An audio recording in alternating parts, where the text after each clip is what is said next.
నీవు ప్రేమించిన గొర్రెలన్నిటినీ ఎల్లప్పుడూ చేయ విడువక అంతము వరకు కాపాడు దేవా, అంతము వరకు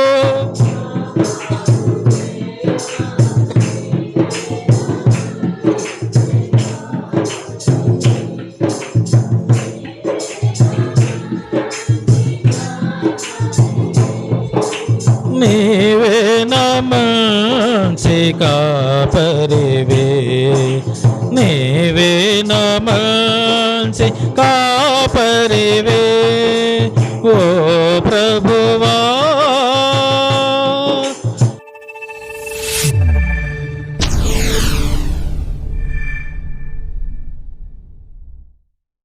ప్రభువా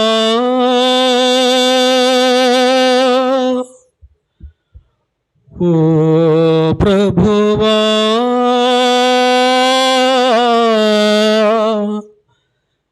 నీవే నా మంచి కాపరివే, నీవే నా మంచి కాపరివే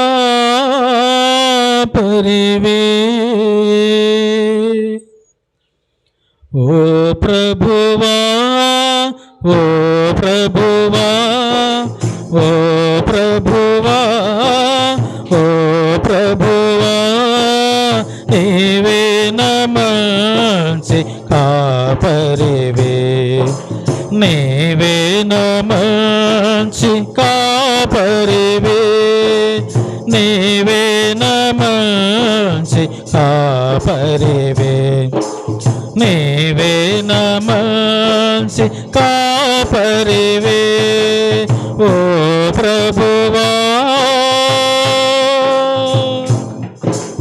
తారి తప్పిన నన్నును నీవు వెతకి వచ్చేరా క్షించితివి, దారి తప్పిన నన్నును నీవు వెతకి వచ్చేరా క్షించితివి, నిత్య జీవము నిచ్చిన దేవా, నిత్య జీవము నిచ్చిన దేవా, నీవే నా మంచి కాపరివే, నీవే నా మంచి కాపరివే, నీవే నా మంచి కాపరివే, నీవే నా మంచి కాపరివే ఓ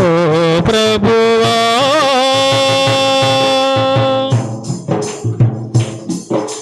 నీవు ప్రేమించిన గొర్రెలన్నిటినీ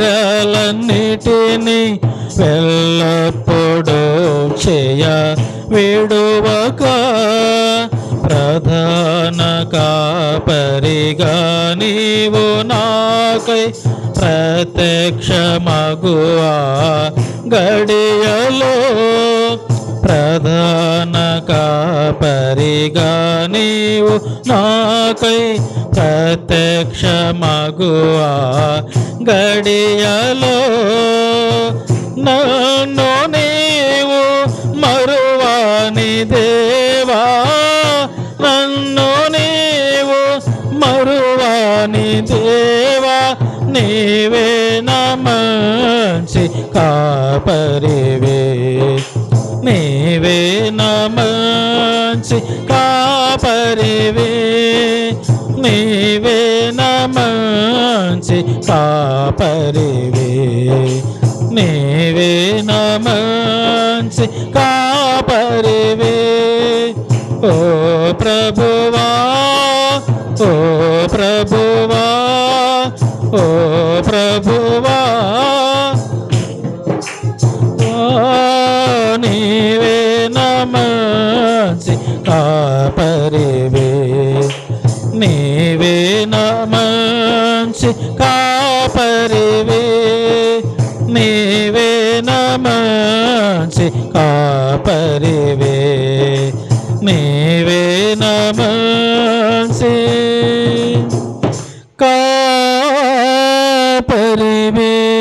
పరిశుద్ధ గ్రంథము నుండి మన దేవుని వాక్యాన్ని మనం చదువుకుందాం. మొదటి రాజుల గ్రంథము 3వ అధ్యాయము.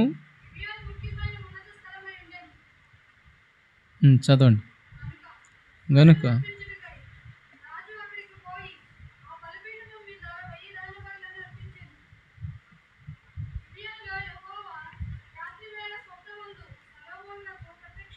రాత్రి వేళ స్వప్నమందు సొలొమోనుకు ప్రత్యక్షమై,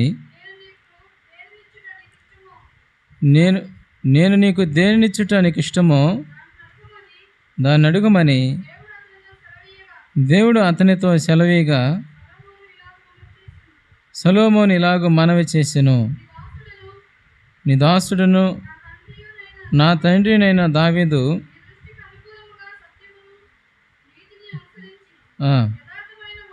యథార్థమైన మనసు గలవాడై ప్రవర్తించను గనుక నీవు అతని ఎడల పరిపూర్ణ కటాక్షమును కనపరిచి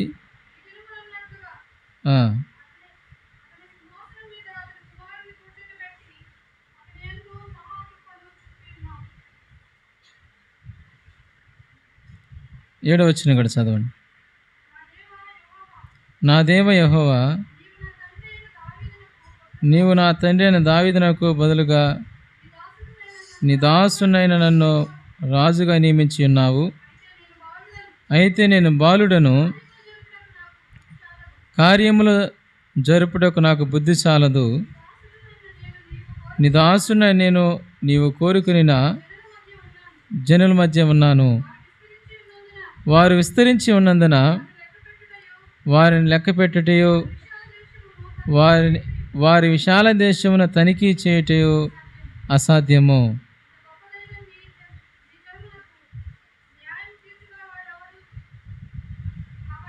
కాబట్టి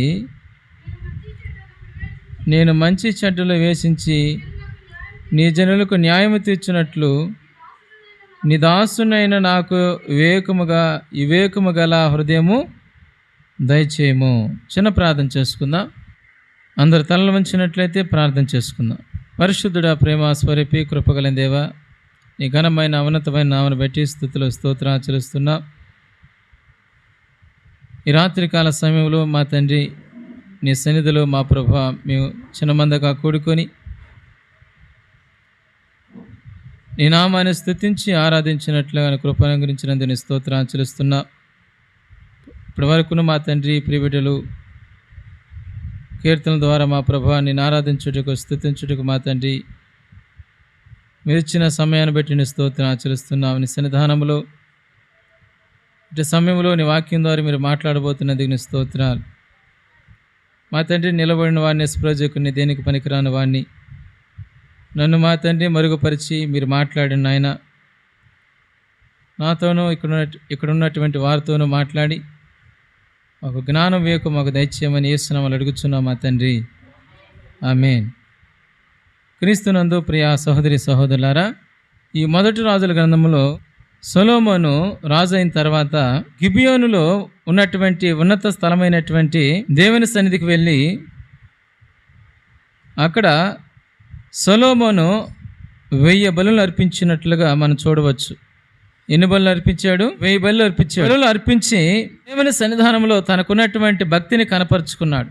అయితే రాత్రి కాలంలో గిబియోనులో ఉన్నటువంటి సొలొమోను యొద్దకి దేవాది దేవుడు ప్రత్యక్షమై అని అంటున్న మాట, నేను నీకు దేనినిచ్చుట నీకు ఇష్టమో దాన్ని అడుగుమని దేవుడు అతనితో సెలవీయగా.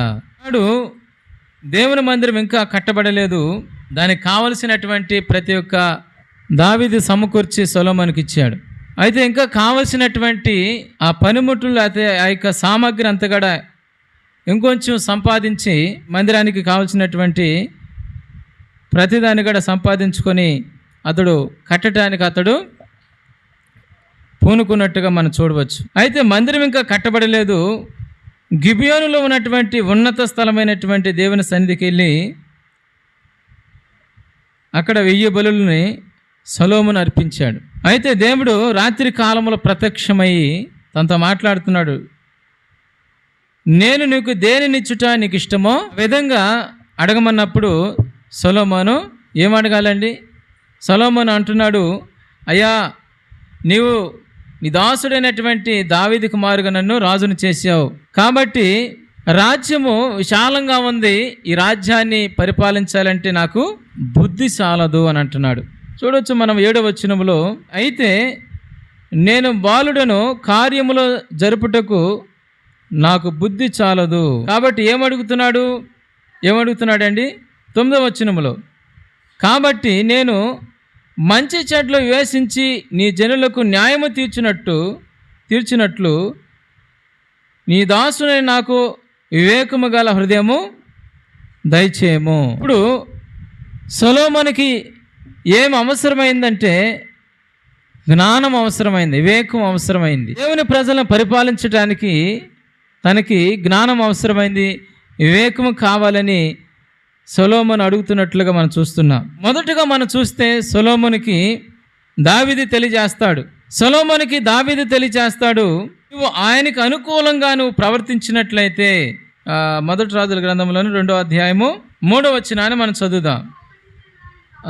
నీ దేవుడిని యెహోవా అప్పగించిన దానిని కాపాడి ఆయన మార్గములు అనుసరించిన యెడల నువ్వు ఏ పని పూనుకొనినను ఎక్కడ తిరిగినను అన్నిటిలో వివేకముగా నడుచుకొందువు. దేవనామాన స్తోత్రం కలుగును గాక. అంటే ఎప్పుడు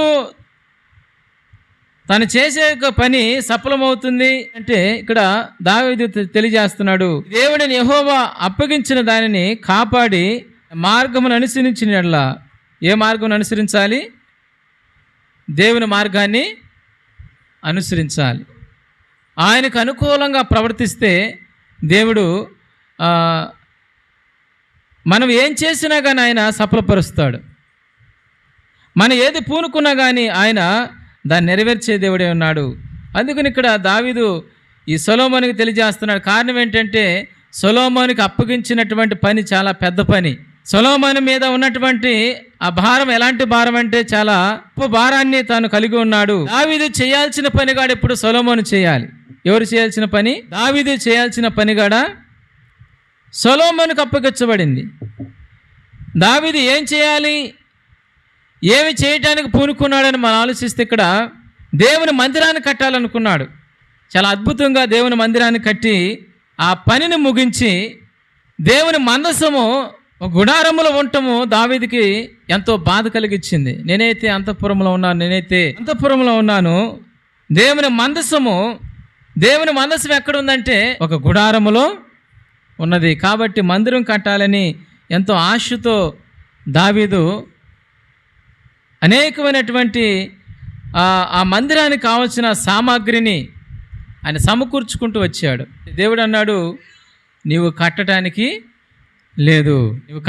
లేదని చెప్పి తనతో మాట్లాడినట్టుగా మనం చూడవచ్చు. అయితే నీ కుమారుడు దాన్ని కట్టొచ్చు. ఎవరు కట్టొచ్చు? కుమారుడు కట్టొచ్చు. కాబట్టి ఇక్కడ దావీదు సొలొమోనుతో మాట్లాడుతున్నాడు.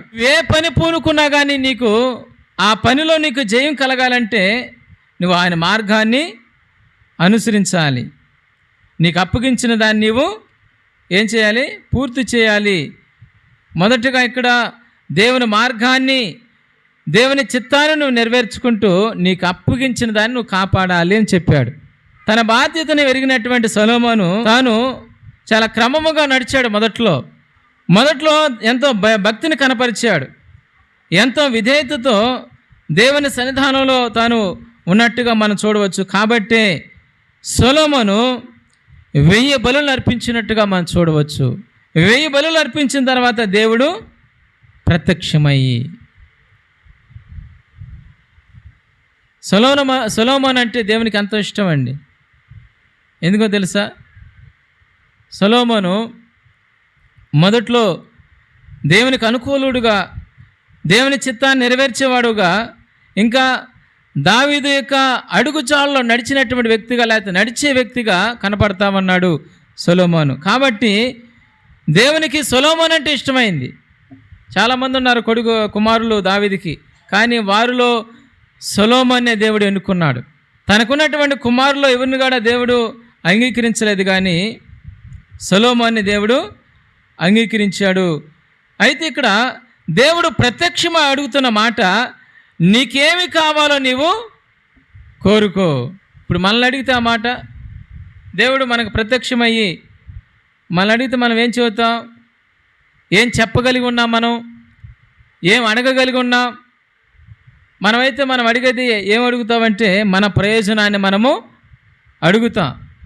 కానీ ఇక్కడ సొలొమోను తన మీద ఉన్నటువంటి భారం ఏదైతే ఉందో, ఆ రాజ్య భారము ఏదైతే ఉందో దాని గురించి దేవాది దేవునితో మాట్లాడుతున్నాడు. అయ్యా, ఇదిగో నీ దాసుడిక సింహాసనాన్ని నాకు ఇచ్చావు, నన్ను రాజుగా నియమించావు. అయితే నువ్వు నాకు ఇచ్చినటువంటి రాజ్యం ఏదైతే ఉందో ఆ రాజ్యాన్ని నేను పరిపాలించాలన్నా లేదా న్యాయం తీర్చాలన్నా నా బుద్ధి సాలదు, నాకు వివేకము కలిగినటువంటి హృదయాన్ని నాకు దయచేయమని చెప్పి సొలొమోను దేవుణ్ణి అడిగినట్లుగా మనం చూస్తున్నాం. సొలొమోను ప్రజల యొక్క క్షేమాన్ని కోరుతున్నాడు. సొలొమోను ప్రజలు ఎలా పరిపాలించాలో దాని గురించి ఆలోచిస్తున్నాడు. మరొకసారి మనం చూస్తాము, 2వ దినవృత్తాంతములో మనకి దేవుడు మరలా ప్రత్యక్షమైనట్టుగా మనం చూస్తాం. 7వ అధ్యాయము 12వ వచనాన్ని మనం చదువుదాం. అప్పుడు యెహోవా రాత్రి యందు సొలొమోనుకు ప్రత్యక్షమై ఇలాగ సెలవిచ్చెను,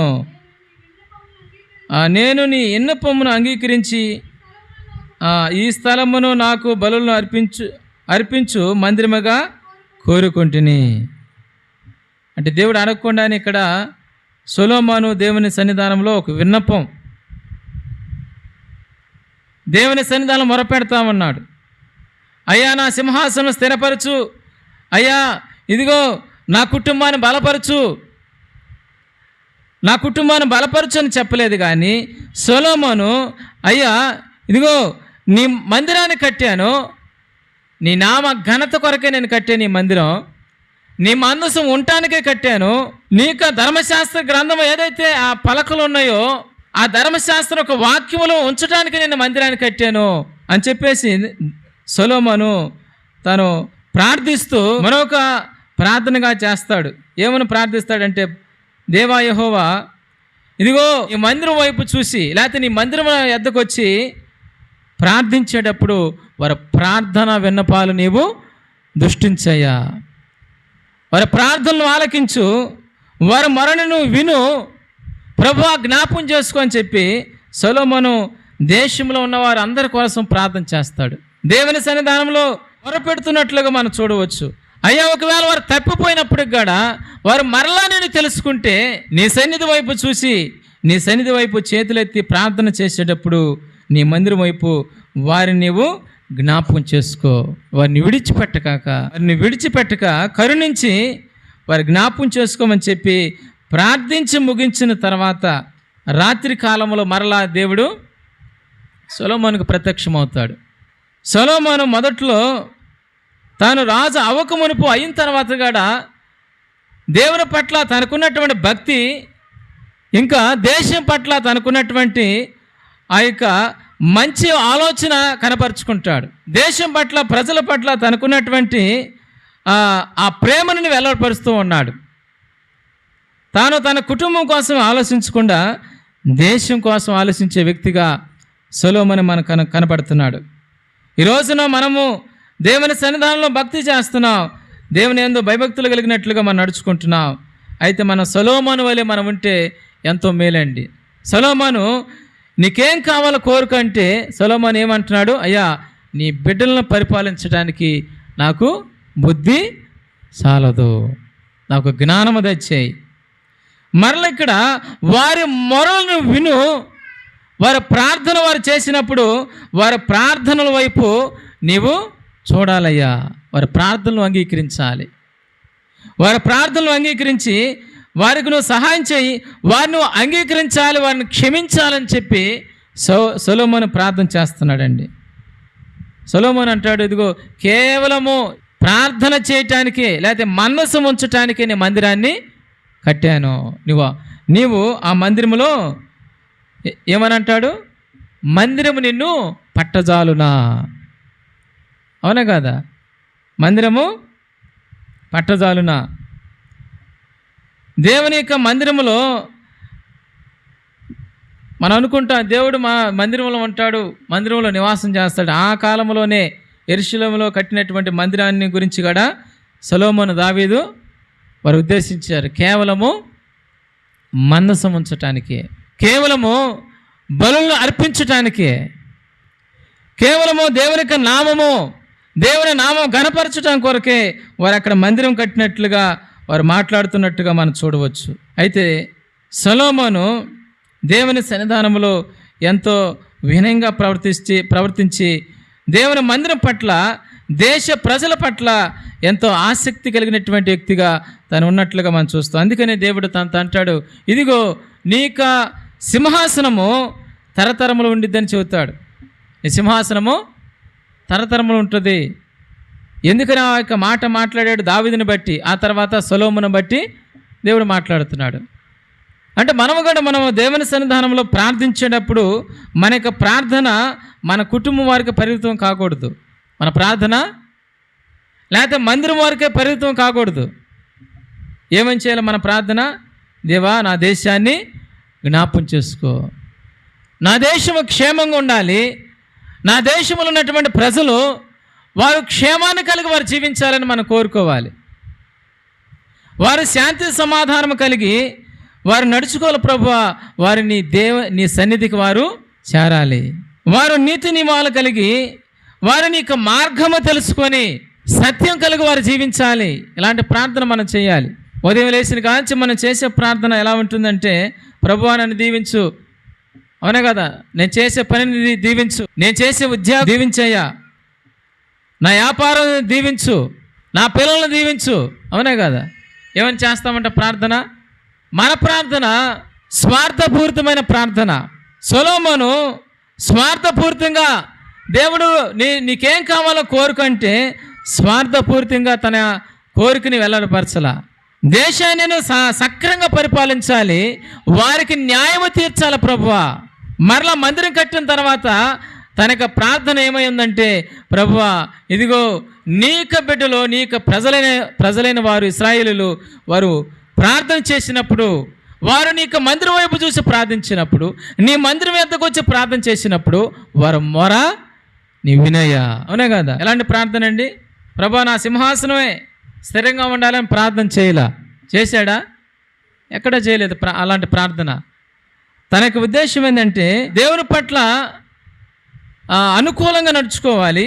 ఇంకా దేశాన్ని తనకు అప్పగించబడినటువంటి పని ఏదైతే ఉందో ఆ రాజరికము దాన్ని సంపూర్ణంగా నెరవేరుస్తూ ముందుకు నడుస్తూ, ఇంకా దేవుని యొక్క మందిరం కట్టే విషయంలో కూడా తను చాలా బాధ్యత కలిగి నడుచుకున్నట్లుగా మనం చూస్తాం. చాలా చక్కగా కట్టాడు మందిరాన్ని. ఎట్లా కట్టాడు? విలువైనటువంటి వస్తువులతో, ఇంకా బంగారముతో సొలొమోను దేవుని మందిరాన్ని చాలా చక్కగా తీర్చిదిద్దినట్లుగా మనం చూస్తాం. అంటే అంతటి ఆసక్తి ఎందుకు వచ్చింది తనకంటే? దేవుని పట్ల తనకున్నటువంటి ప్రేమ, దేవుని పట్ల తనకున్నటువంటి ఆశ, ఆ విధేయతను బట్టి తాను ఎంతో ఖర్చు చేసి మందిరాన్ని కట్టాడు. ఆ మందిరం కట్టిన తర్వాత ఆ ప్రార్థన విధానం మనం చూస్తే చాలా ఆశ్చర్యంగా చేస్తాడు. అంటే మనుషుల యొక్క ప్రజల యొక్క ఆ క్షేమం కొరకు అన్నీ అక్కడ పేర్కొనబడతాయి. ఏమనంటే వారు ఆ తర్వాత ఏమైపోయారో అంటే చెదరగొట్టబడతాం, అవునే కదా. చెదరగొట్టబడిన తర్వాత వారు మొరపెట్టినప్పుడు మరలా దేవుడు వారిని రప్పిస్తాడు అన్నట్లుగా తాను తనకు ప్రార్థనలో వ్యక్తపరుస్తాడు. ప్రభువా ఇదిగో నిన్ను మర్చిపోయి ఒకవేళ వారు చెదరగొట్టబడితే మరలా వారు అక్కడ పూర్ణ హృదయంతో నిన్ను వెతికినప్పుడు వారు మరలా నీక మందిరం వైపు వారి చేతులెత్తి ప్రార్థన చేసినప్పుడు వారిని అంగీకరించయ్యా. అంటే జరగబోయే దాని గురించి కూడా సొలొమోను ప్రార్థించాడు. అవునండి, నెబుకద్నెజరు కాలంలో మనం చూసినట్లయితే వారు నిజంగానే వారు చెదరగొట్టబడ్డారు. మరలా నెహెమ్యా యాజన కాలం మరలా తిరిగి వారు రావటం అనేది జరిగింది. ఈ రోజున నీకు ప్రార్థన మన కుటుంబ క్షేమము, మన దేశ క్షేమం కొరకై మన ప్రార్థన చేసేవారముగా ఉండాలి. మనము దూరపు చూపు కలిగి మనం ఏం చేయాలంటే పరిస్థితులు ఏ విధంగా మారబోతున్నాయో, లేదా ప్రస్తుతం పరిస్థితులు ఎలా ఉన్నాయో దేశ పరిస్థితులు, ఆ పరిస్థితుల కోసం మనం ప్రార్థన చేయాలి. దేశము సక్రమంగా ఉండాలంటే మంచి పరిపాలన దేశానికి అవసరం.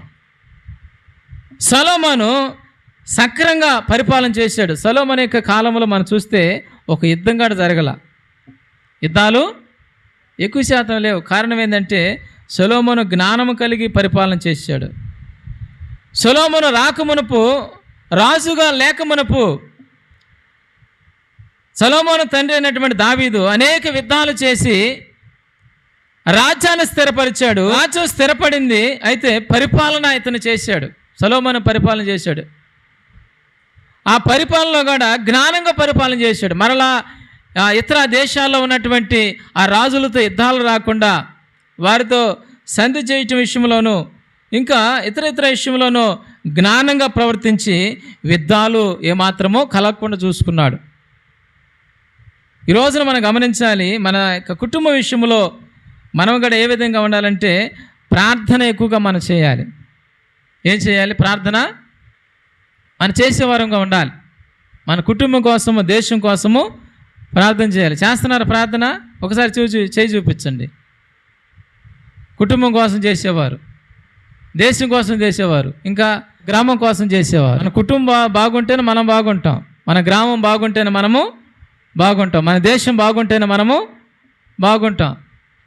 అదేం కాకుండా నేనే బాగుండాలని చెప్పి మన కోసమే చేసుకుంటా ఉంటే ప్రార్థన. సమాజం బాగుంటేనే మనము చెప్పాలండి, సమాజం బాగుంటేనే, మన దేశం క్షేమంగా ఉంటేనే మనం క్షేమంగా ఉంటాం. కాబట్టి మన దేశం క్షేమంగా ఉండాలంటే దానికి తగినటువంటి ప్రార్థన మనం కలిగి ఉండాలి. తగినటువంటి పదాలతో మనం ప్రార్థన చేయాలి.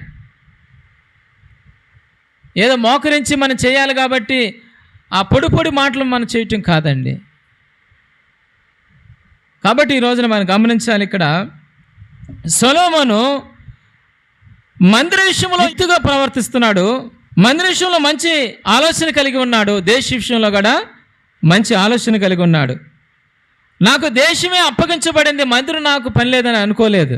దేశంతో పాటు దేవుని మందిరము కూడా సొలొమోనుకు అప్పగించబడింది. ఈ రోజున మనము ఏ విధంగా ఆలోచన కలిగి ఉన్నాం? అయ్యా నా కుటుంబం చూసుకుంటే చాలు, మందిరం కోసం నేను ఏం చేస్తాను ప్రార్థన, దేశం కోసం నేను ఏం చేస్తాను ప్రార్థన, నా యొక్క జీవనం కొనసాగించేటప్పుడు సరిపోతా ఉంది, నాకు మందిరం గురించి నేను ఆలోచించేది. సొలొమోను తన నగరి కట్టుకుంటానే దేవుని మందిరాన్ని పూర్తి చేశాడు. సొలొమోను దేవుని మందిరాన్ని వైభోగంగా కట్టాడు, ఆషామాషిగా కట్ల. తన అంతఃపురం కంటే కాడ దేవుని మందిరం ఉన్నతంగా ఉండాలని కోరుకున్నాడు. నా యొక్క నగరి కంటే కాడ దేవుని మందిరము ఎంతో ఉన్నతమైనదిగా ఉండాలి. దేవుని మందిరము ఉన్నతంగా ఉంటేనే ఆయన నామం ఘనపరచబడింది, లేకపోతే ఆయన నామం కీర్తించబడింది అనే ఉద్దేశంతో దేవుడు ఉన్నతంగా ఉండాలి, నేను తక్కువలో ఉండాలన్నట్టుగా ప్రవర్తించాడు. కొన్నిసార్లు మనం చూస్తూ ఉంటాం, మందిరాలేమో చిన్నగా ఉంటాయి, ఇల్లేమో చెప్పాలి, ఇల్లు ఎట్లా ఉంటాయి?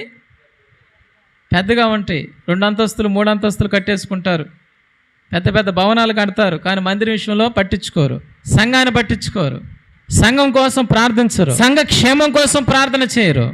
సంఘము సేవకుడు కూడా ఇద్దరు కూడా ఏం చేయాలంటే దేవుని యొక్క మందిరం గురించి ఎక్కువగా ఆలోచన చేయాలి. దేవుని మందిరం ఉన్నతంగా ఉంటే దేవుడు మన గురించి కూడా ఆయన ఆలోచిస్తాడు. దేవునికి ప్రథమ స్థానం మనం ఇస్తే దేవుడు మన గురించి కూడా ఉన్నతంగా ఆలోచిస్తాడు. ఆయన దేవుని పట్ల భక్తిని ఎలా కనపరిచాడు? 1000 బలులను అర్పించి దేవుని మహింపరిచాడు. కాబట్టి దేవుడు ప్రత్యక్షమయ్యే నీకేం కావాలి కోరుకో. ఆయనకేం కావాలి? ఆయనకేం కావాలండి? రాజు అయ్యాడు కదా, ఏం కావాలి ఆయనకి? అయ్యా చుట్టుపక్కల ఉన్న రాజ్యాలని నా వశం కావాలి, చుట్టుపక్కల ఉన్నటువంటి రాజుల యొక్క ప్రాణాలు నాకు కావాలని అడగల, ఐశ్వర్యం కావాలని అడగల. ఏమడుగుతున్నాడు? నాకు వివేకం కలిగించు, నాకు వివేకం కలిగినటువంటి హృదయాన్ని కలిగించు ప్రభు అని చెప్పి ప్రార్థన చేస్తూ ఉన్నాడు, అడుగుతూ ఉన్నాడు. ఈ రోజున కుటుంబాన్ని పాలించాలన్నా కానీ ఏముండాలి? వివేకము. ఏముండాలండి? జ్ఞానం కావాలి. ఏం కావాలి? జ్ఞానం లేకపోతే ఇల్లు ఎలాగా ఉండిద్ది? జ్ఞానం లేకపోతే ఇల్లు కావచ్చు, గ్రామం కావచ్చు, పరిపాలన చేస్తున్నటువంటి ఆ ఇంటి పెద్ద, లేకపోతే ఊరు పెద్ద, లేకపోతే దేశానికి రాష్ట్రానికి పెద్దలుగా ఉన్నటువంటి వ్యక్తులు కావచ్చు, జ్ఞానం లేకపోతే అభివృద్ధి అనేది ఉండదు. ఏముండదు? అభివృద్ధి ఉండదు. జ్ఞానం కలిగి మనము ముందుకు నడవాలంటే జ్ఞానము మనకి దేవుడు ఇవ్వాలి. దేవుడు ఇవ్వందే మనకి జ్ఞానము మనకి రాదు. కాబట్టి ఇక్కడ సొలొమోను, దేవుడు నాకు జ్ఞానం ఇస్తే నాకు అప్పగించబడినటువంటి పని మొత్తం నేను పూర్తి చేస్తా. దేవుడు నాకు జ్ఞానం ఇస్తే ఈ దేశంలో ఉన్నటువంటి అందరిని నేను పరిపాలన చేయగలుగుతా. దేవుడు జ్ఞానం ఇస్తే ఏదైనా నేను చేయగలుగుతాను. దేవుని జ్ఞానము చాలా ఉన్నతమైందని గుర్తెరిగినటువంటి వ్యక్తి. ఈ రోజున మన కుటుంబాన్ని పాలిస్తున్నటువంటి కుటుంబ పెద్దలు సొలొమోనులాగా మనం ఆలోచించాలి. ఎలా ఆలోచించాలండి? సొలొమోనులాగా ఆలోచించాలి. సొలొమోను చాలా తెలివైనవాడు. ప్రపంచంలో అప్పటికే కాదు ఇప్పటికి కూడా తెలివైనటువంటి వ్యక్తిగా చరిత్రలో మిగిలిపోయాడు. సొలొమోను అంతటి జ్ఞానం ఎలా వచ్చిందంటే తాను కోరుతున్నాడు, అయ్యా నాకు జ్ఞానం అవసరము, నువ్వు నాకు జ్ఞానం దయచేయి, జ్ఞానం దయచేయని చెప్పి సొలొమోను అడుగుతా ఉన్నాడు. నీవు ఈరోజు ఏం అడుగుతున్నావు? నీ కుటుంబం కోసం ఏమి అడుగుతున్నావు? దేశం కోసం ఏం అడుగుతున్నావు? నాకెందుకు అంటావా? నాకెందుకులే అంటారా? జ్ఞానం లేకపోతే ఏమైందండి? స్త్రీల గురించి చెప్పేటప్పుడు కూడా జ్ఞాని అయిన సొలొమోను జ్ఞానమంతురాలు తన ఇల్లు కట్టుకొని అన్నాడు. మూఢురాలు ఏం చేసిద్ది? మురుకురాలు తన చేతులతోనే ఇరికివేయనని చెప్పాడు. అంటే జ్ఞానము ఓ కుటుంబాన్ని పాలించాలన్నా, లేకపోతే కుటుంబం పెద్దగా ఉండి కుటుంబాన్ని పాలించాలనే జ్ఞానం లేకపోతే కుటుంబం చిన్న భిన్నమైపోయిద్ది, కుటుంబం అల్లరపాలైపోద్ది. ఇప్పుడు దేశానికి పెద్దగా ఉన్నటువంటి సొలొమోను జ్ఞానం అడిగిన తర్వాత, దేవుడు తనకి జ్ఞానం ఇచ్చిన తర్వాత అనేక దేశాల్లో తన పేరు మారుమోగిపోయింది. సొలొమోను అంటే ఒక జ్ఞానవంతుడు, సొలొమోను అంటే ఒక ఉన్నతమైనటువంటి వ్యక్తి, జ్ఞానాన్ని సంపాదించిన వ్యక్తి. కాబట్టి మేము అతనికి ఎవరు చెప్పకుండా రాజులు సహితం కానుకలు తీసుకుని వెళ్ళారు ఆయన దగ్గరికి. ఆ దినాల్లో యుద్ధం చేసిన తర్వాత మాకు మీరు పన్ను కట్టాలి అని విధించేవారు గెలిచిన రాజులు. ఆ రీతిగా ఇతను వారిని జయించకపోయినప్పుడు కూడా సొలొమోనుకి అనేక దేశాల నుంచి ఆ ఎండి బంగారం వచ్చి పడేదండి. వారు కానుకలుగా పన్నుకులాగా కట్టారు. కారణం ఏంటంటే సొలొమోను జ్ఞానంగా తను ప్రవర్తిస్తున్నాడు. సొలొమోనులో ఉన్నటువంటి జ్ఞానము ఎంతటి ఉన్నతమైందో దేశాల నుంచి, దేశ నలుమూల నుంచి వచ్చి సొలొమోన్ని తాను చేసిన పనిని, తాను ప్రవర్తిస్తున్నటువంటి లేదా తాను పరిపాలన చేస్తున్నటువంటి విధానాన్ని వారు నేర్చుకోవటాన్ని చూసి వారు ఆనందించడానికి వారు అనేక దేశాల నుంచి వచ్చారు. ఇప్పటికైతే జ్ఞానం పెరిగిపోయింది. అయినా కానీ సొలొమోను జ్ఞానంతో పోలిస్తే ఇప్పటికీ జ్ఞానవంతులు లేరు. సొలొమోను అంతటి జ్ఞానాన్ని కలిగి దేవుని ద్వారా ఎంతో తాను ఉన్నతమైనటువంటి స్థితికి తాను వెళ్ళినట్లుగా మనం చూస్తున్నాం. కేవలము తాను దేవుని సన్నిధానంలో ఆయనకు అనుకూలంగా నడవటం బట్టే. చాలామంది అంటూ ఉంటారు, అయ్యా ఎంత చేసినా మా కుటుంబం బాగుపడతలేదయ్యా, ఏం చేసినా ఎంత చేసినా కుటుంబం బాగుపడతలేదయ్యా, ఎంత చేసినా కానీ ప్రార్థన చేసినా ఉపయోగం లేదు, ఎంత పోరాడినా ఉపయోగం ఉండలేదు. కారణం ఏంటి? కారణం ఏమై ఉండిద్ది? సొలొమోను మనం చూస్తే మనకు అర్థమవుతుంది. సొలొమోను మొదట మందిర విషయంలో శ్రద్ధ చూపించాడు. సొలొమోను మొదట దేవుని సన్నిధానంలో ఆయన ఆరాధించటంలో విఫలం కాలేదు కానీ సఫలుడయ్యాడు. కాబట్టి దేవుడు ప్రత్యక్షమయ్యి తన విజయానికి కారణమైనటువంటి ఆ జ్ఞానాన్ని ఆయన సొలొమోనుకి ఇచ్చినట్టుగా మనం చూస్తున్నాం. అది వారికి సామానుడే.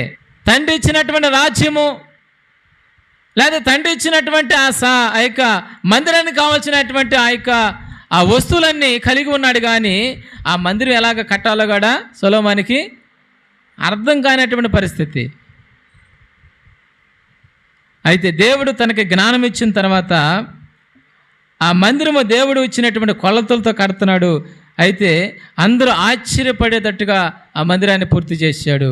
జ్ఞానం లేనివాడు, అమాయకుడిగా ఉన్నవాడు ఆ మందిరాన్ని పూర్తి చేశాడు. కాబట్టి దేవుడు దేవుని పట్ల తనకున్నటువంటి ఆసక్తిని బట్టి దేవుడు తన యొక్క రాజ్యాన్ని స్థిరపరిచాడు.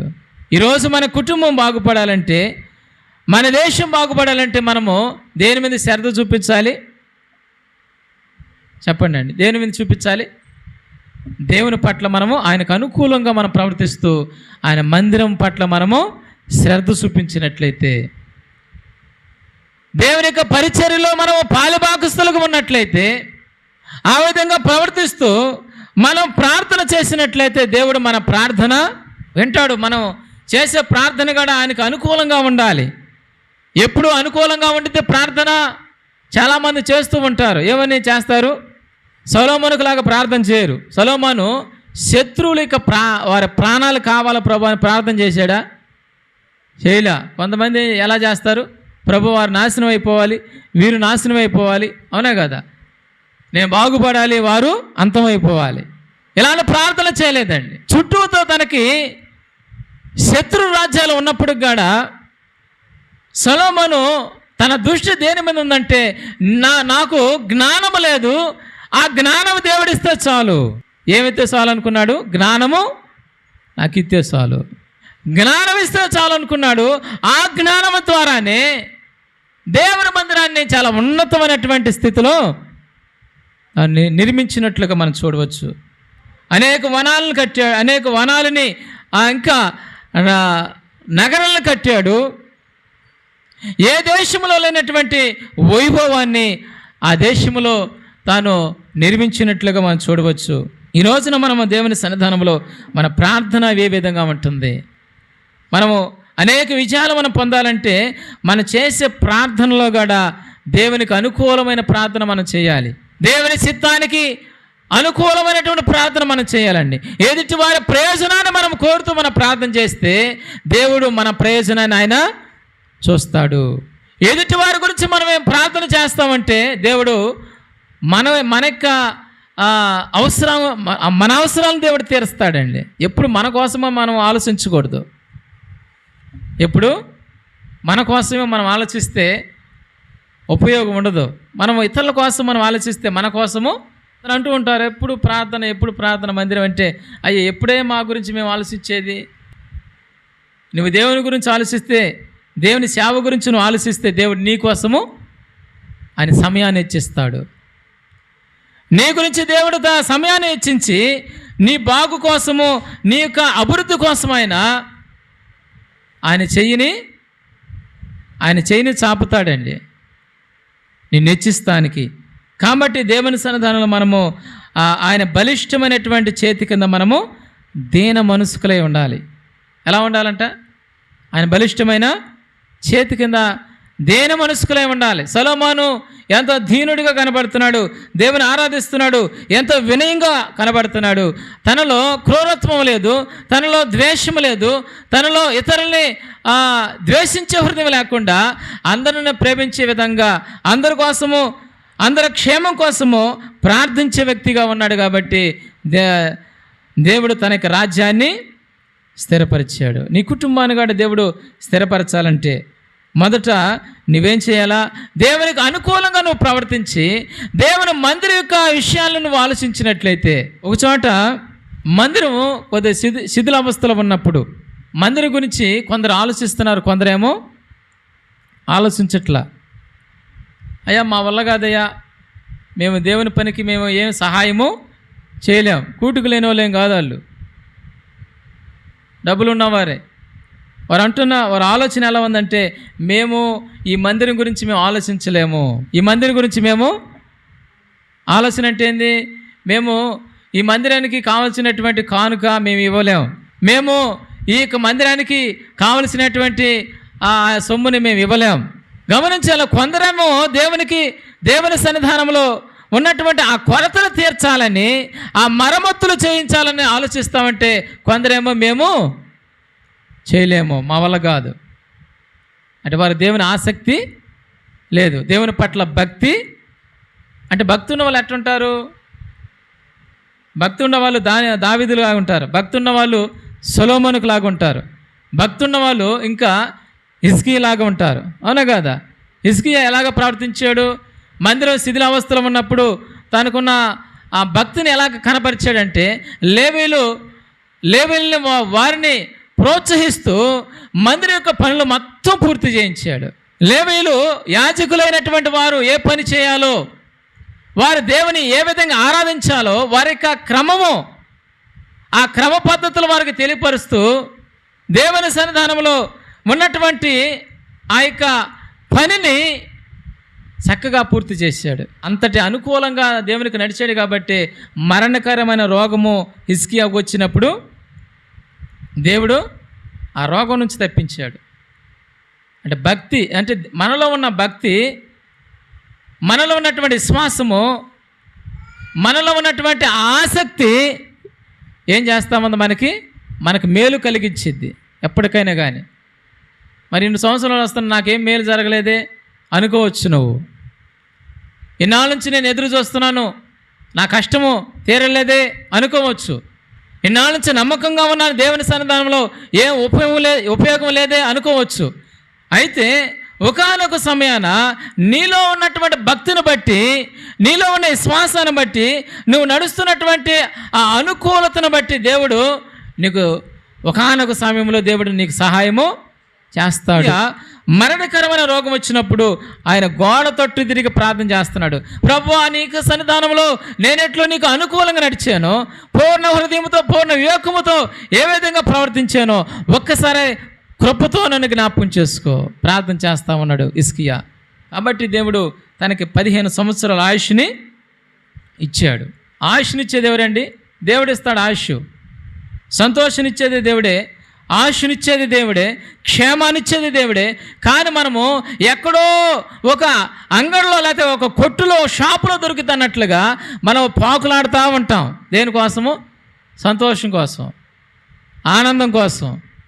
దేవుడు అభివృద్ధి చేసేది దేవుడైతే మనం పాకులాడుతూ ఉంటాం. సొలొమోను చాలా తెలివిగా ప్రవర్తిస్తున్నాడు. ప్రభువా, నాకు నువ్వు జ్ఞానం దయచేయి. సొలొమోనుకి అభివృద్ధికి కారణం ఏంటంటే తాను చేసినటువంటి విన్నపం, తాను చేసినటువంటి ప్రార్థన, తనలో ఉన్నటువంటి ఆ మంచితనాన్ని బట్టి దేవుడు దావీదుని దీవించాడు. ఆ తర్వాత సొలొమోను కూడా దీవించాడు. నిన్ను నన్ను కూడా దీవించాలంటే మనం కూడా ఏం చేయాలి? దేవునికి అనుకూలంగా మనం కనపడాలి కదా, ఇతరుల పట్ల మన ప్రేమగా నడుచుకోవాలి కదా. ఇతరుల గురించి లేకపోతే వారి యొక్క యోగక్షేమాల గురించి మనం ప్రార్థన చేసేవారు అయితే దేవుడు మనకు కూడా క్షేమాన్ని ఇస్తాడు. ఎప్పుడు మన కోసమే చేసుకుంటే ఉపయోగం లేదు, ఉండిద్దంటారా? ఎప్పుడు మన కోసమే చేసుకోకూడదు ప్రార్థన. ఏమని? ప్రభువా నన్ను దీవించు, ఇదేవో కంఠపాఠంగా తయారవ్వకూడదు. ఏం చేయాలా? సంఘమని జ్ఞాపం చేసుకో, సంఘస్థులను జ్ఞాపం చేసుకో, మేముంటున్న గ్రామాన్ని జ్ఞాపం చేసుకో, మా రాష్ట్రాన్ని జ్ఞాపం చేసుకో, మా దేశాన్ని జ్ఞాపం చేసుకో. కాబట్టి మనము అట్టివారమై దేవుని సన్నిధానంలో మనం ప్రార్థన చేయదము గాక. ఆమేన్. చిన్న ప్రార్థన చేసుకుందాం. అందరూ తలలు వంచినట్లయితే ప్రార్థన చేసుకుందాం. పరిశుద్ధుడా, ప్రేమ స్వరూపి, కృపగల దేవా, నీ ఘనమైన ఉన్నతమైన నామమును బట్టి నీ స్తోత్రం ఆచరిస్తున్నాం. ఈ రాత్రికాల సమయంలో మా తండ్రి నీ మందిరావరణంలో నేను స్తుతించడానికి, మా ప్రభువా ఆరాధించడానికి మా తండ్రి ఇచ్చిన కృపను బట్టి నీ స్తోత్రాలు. మా తండ్రి మీరు ఇచ్చిన వాక్యాన్ని బట్టి కూడా నీ స్తోత్రాలు. సొలొమోను మా తండ్రి నీ యొక్క మార్గంలో యథార్థంగా మా తండ్రి నీకు అనుకూలంగా నడిచినప్పుడు మా తండ్రి అతని పట్ల ఇష్టం కలిగి అతని ఎదుట ప్రత్యక్షమై రాత్రి కాలంలో మా తండ్రి నీకేం కావాలో కోరుకొనని మా తండ్రి మా ప్రభు ఒక వరాన్ని మా తండ్రి ఇవ్వటానికి మా ప్రభువును ప్రత్యక్షమయ్యవని స్తోత్రాలు. ఈ రాత్రి కాల సమయంలో మమ్మల్ని జ్ఞాపం చేసుకుని మా ప్రభువా మా తండ్రి మా దేశాన్ని జ్ఞాపం చేసుకోండి. మా ప్రాంతాన్ని జ్ఞాపం చేసుకుని మా యొక్క రాష్ట్రాన్ని, మా యొక్క ప్రాంతాన్ని, మా గ్రామాన్ని కాలిని జ్ఞాపం చేసుకుని మా ప్రభాని స్తోత్రాలు. క్షేమం దయచేయని మా ప్రభానికి స్తోత్రాలు చెల్లిస్తున్నాం. క్షేమకరమైన దినాలు మా తండ్రి మేము చూసినట్లుగా సహాయం చేయండి. నీ సన్నిధానంలో మా ప్రభువా, నీకు మందిరములో నీకు విధేయులమై నీ సేవలో మేము మా ప్రభువా పాలు పంపులు పొందుతూ మేము ముందుకు కొనసాగే కృప దయచేయండి. మా ప్రభువా, బాధ్యత కలిగినటువంటి సంఘస్థులుగా సేవకులుగా మేము ఉండే కృప దయచేయండి ఆయన. మాకెందుకులే ఇక పరిచర్య గురించి, మాకెందుకులే ఈ దేశం గురించి, ఈ ప్రజల గురించి, మా కుటుంబం బాగుంటే చాలు అన్నట్టుగా మేము ఉండక మా ప్రభువా, మా తండ్రి, మా సహోదరులైనటువంటి మా దేశ యొక్క ప్రజల కోసం మా తండ్రి నిరంతరము ప్రార్థించేటువంటి వ్యక్తులుగా మా తండ్రి మమ్మల్ని మార్చండి. మా తండ్రిని స్తోత్రాలు. ఒకవేళ ప్రార్థించేవారు లేకపోతే ప్రార్థన చేసేటట్టుగా కృప దయచేయండి. వారి యొక్క మనసును మార్చండి, సహాయం చేయండి. మా ప్రభా నీకు స్తోత్రాలు చెల్లిస్తున్నాం. మా ప్రభా నీకు స్తోత్రము నాయన. నీ సంతానంలో కూడి వచ్చిన వారు మీ జ్ఞాపం చేసుకున్న మా తండ్రి, మా ప్రభా వారి యొక్క బాధ్యతను గుర్తించి సంఘం పట్ల, నీ మందిరం పట్ల మా తండ్రి ఆసక్తిని కలిగి, దేశ ప్రజల పట్ల ఆసక్తిని కలిగి మా ప్రభా నీకు అనుకూలమైన ప్రార్థన చేసేవారుగా మా తండ్రి ప్రతి ఒక్కరిని దీవించిన ఆయన, ప్రేరేపించిన మా ప్రభుని స్తోత్రాలు. ప్రతి ఒక్క కుటుంబాన్ని మీరు దీవించండి నాయనాన్ని స్తోత్రాలు చెల్లిస్తున్నాం.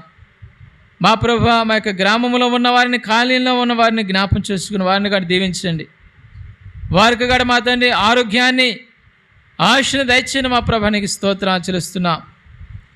మా ప్రభుని మరొకసారి మేమందరము కూడుకొని నీ నామాన్ని మా తండ్రి ఈ విధంగా స్తుతించి ఆరాధించినట్లుగా సమయాన్ని సిద్ధపరచమని సహాయం చేయమని యేసునామములో అడుగుచున్నాం మా తండ్రి, ఆమేన్.